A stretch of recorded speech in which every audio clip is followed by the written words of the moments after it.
Hey there, Barry is bringing you another World of Warcraft video, this time talking about chores and what kind of things I'm doing at level 70.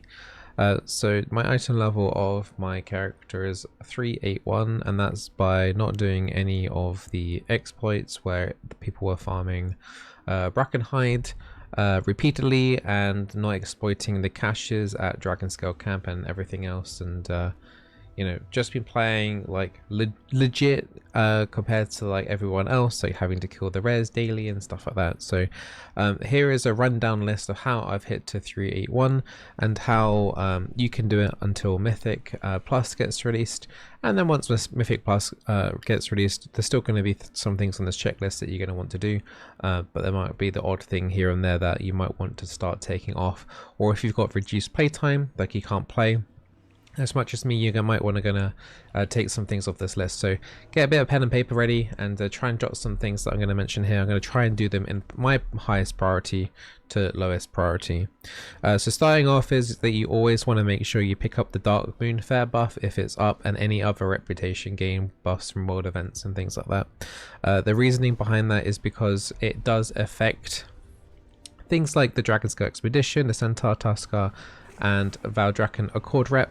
There's going to be some items as well, like from the Valdrakken. I recently had an item from a quest chain giving me 2,500 experience, and you whack another 10% on top of that, and there's another 250 reputation for free.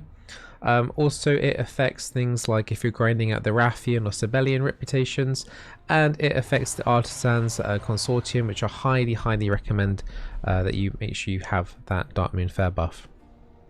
So you're going to go through some of the reputation buffs. You can already tell what we're going to be having in my dailies, in my daily like list check of things to do.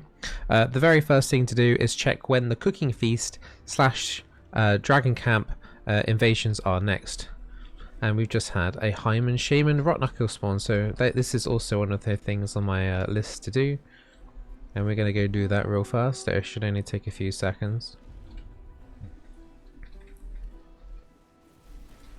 Let's get a cheeky tag on here. And these things die so fast in a raid that's already dead. Fingers crossed we get something juicy here. We get a 379 sword, which isn't as good as my 382, plus it is agility based. So boo. Nothing for there on that one. Usually the ones that Brackenhide, by the way, they spawn every 10 minutes, so I'm going to pop myself down here in the next rotation. So back to the top of the list, check when the Cooking Feast / Dragon Camp invasion are spawns. So that's like #1 priority, especially if you haven't done it for the week. And if you have reduced playtime, you can check the timers on Wowhead on their front page. If you just scroll down ever so slightly from on their front page, you'll be able to see the timers for both NA or EU, and they're definitely worth doing. Particularly the Tuskar one is really good reputation. If you're able to get onto a quieter server shard, you're going to get a lot more reputation. I've heard reports of around about 650 rep per one, and even if you already have done the weekly for those, you can get, for the Cooking Feast, you can get a lot of reps still every single day doing it, or every single time it's up, so that is repeatable whenever that is up. The Dragon Camp invasion, you'll get an epic cache for your first time doing that one, but any ones that you do after that, that's now set on a daily limit. So if you were to do the reset one on Wednesday, if you do it again on Thursday, you'll get a blue cache. Sometimes you'll get gear in there, sometimes you won't. It's based on your item level and a lot of RNG, honestly. But those are the highest things on my list. Next, you've got dailies. So you've got Tuskar dailies, which are in the Waking Shores. You've got the Ruby Life Pools. There's usually Tuskar dailies there. There's 2, giving around about a total of 175 reputation, I believe. And if you have higher Tuskar levels like ice fishing / lava fishing as well, you'll have another 175 reputation to get with the Tuskars as well, and that's for every single day. So you want to make sure you do those Tuskar dailies if you care about the Tuskar reputation.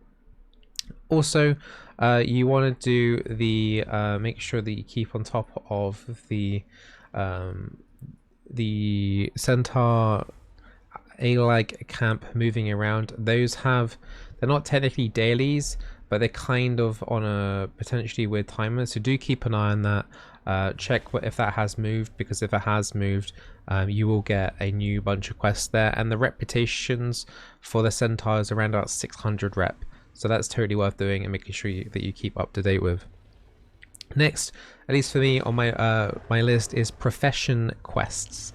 So profession quests, and as we were talking about earlier, the artisan's reputation, the crafting reputation, that is super important for me specifically to want to get up.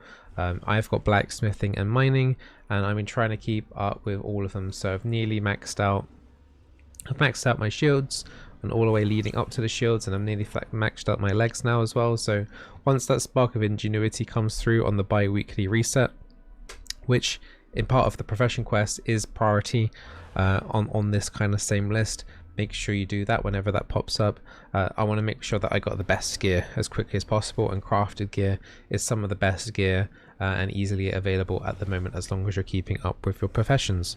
So for me, I get a gathering quest for mining and a crafting quest for blacksmithing, and that's super easy to do, and you want to make sure you do that every week.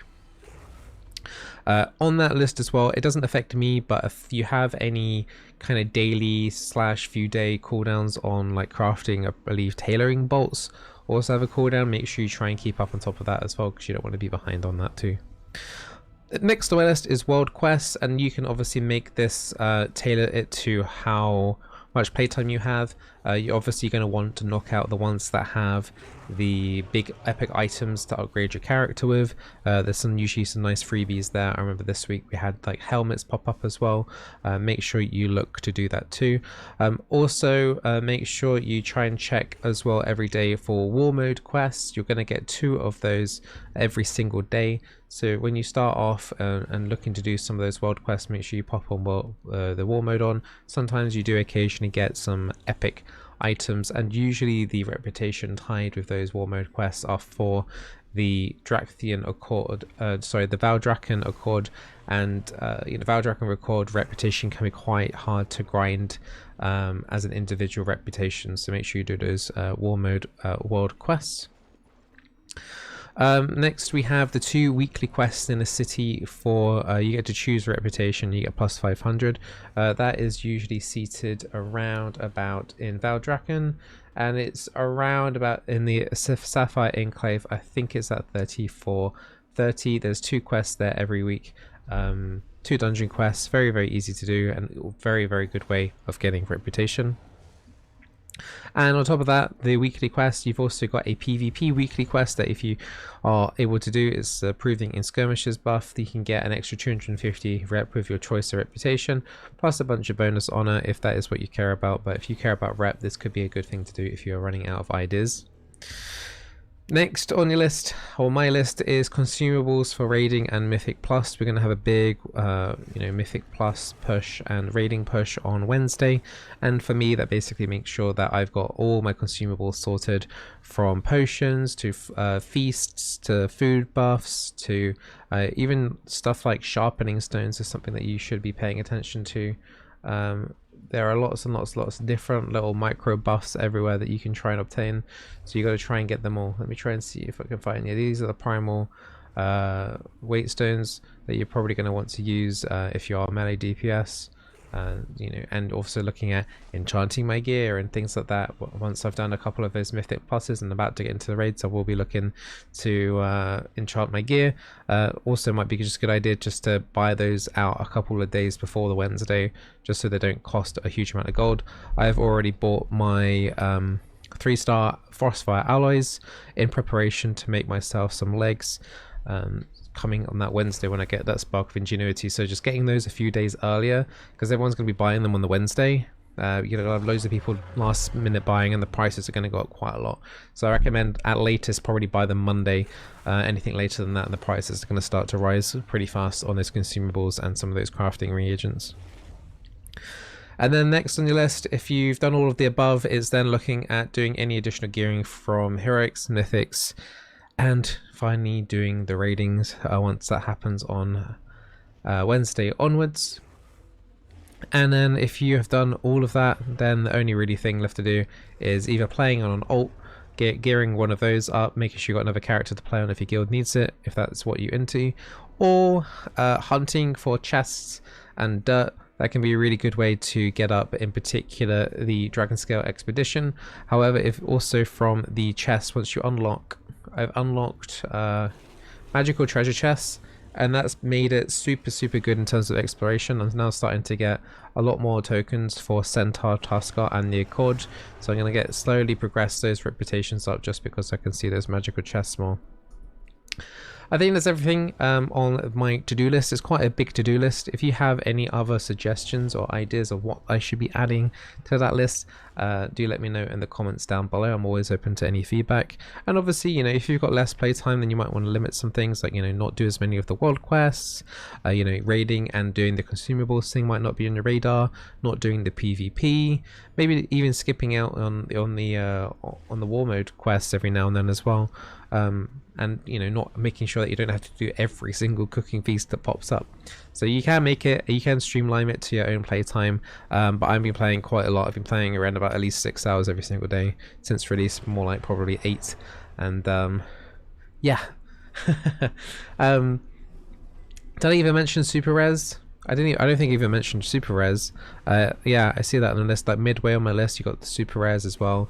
You've got the Ascidian Citadel super res, and you got the Brackenwood super res that I'm doing as well. But once Mythic 0 comes out, well, Mythic Plus comes out, you probably won't be needing to do this as much as most people are right now. Once you see them pop up, they're probably mostly just going to be a bonus. I'm only just kind of doing this as an item level. Kind of push up as quickly, like as high as possible. Like I managed to get like a 382 weapon yesterday. I've got some other like little 379 pieces, 382 legs and things like that. So, you know, it's been nice for me to try and gear up as much as possible for those Mythic Plus groups that I'm going to be doing early in the morning. And Snarglebone's at the pop. And I don't think Snarglebone drops anything from me, but I'm hoping that the next 1 or 2 bosses will drop me something nice. Like I think there's some gloves from Gnarls, and but yeah, I always recommend that you join one of these raid groups if you're going to do one of these super rares, as generally someone's keeping an eye on timers and stuff. But usually the Brackenhide Hollow ones, there's 4 rares that people farm here, and one spawns every 10 minutes. So you kill one, you can go make some food or whatever, and then you come back, and then another one's nearly about to spawn and stuff. So yeah, let's just see what this drops, and then we'll end the video. We have, well, we've got some 379 leather legs. Fantastic. I'm a prot warrior, so that does not help me whatsoever. But yeah, I don't think there's anything that boss drops that I need. Yeah, all the best, guys. Take care, and I hope this kind of video helps you out. Do subscribe if you want some more guides. I'm going to be doing a reputation grind video on the Mark Centaurs, and a help video for rep grinding on the Valdrak and Accord in the near future. So if you're interested in those kind of things, let me know. The fishing gold making videos done pretty well. Do know, just a slight update for people like that, the Tuskar fishing does change every week. There is apparently lava fishing dailies going on right now, but because I don't have 15 in Tuskar fishing, I don't have that unlocked right now, so it's quite annoying. I'm still 1 and a bit away from 15 fishing on Tuskar, so yeah. Anyway, I'm rambling on now. I hope you enjoyed the video. Take care, all the best, and see you for another video. Bye!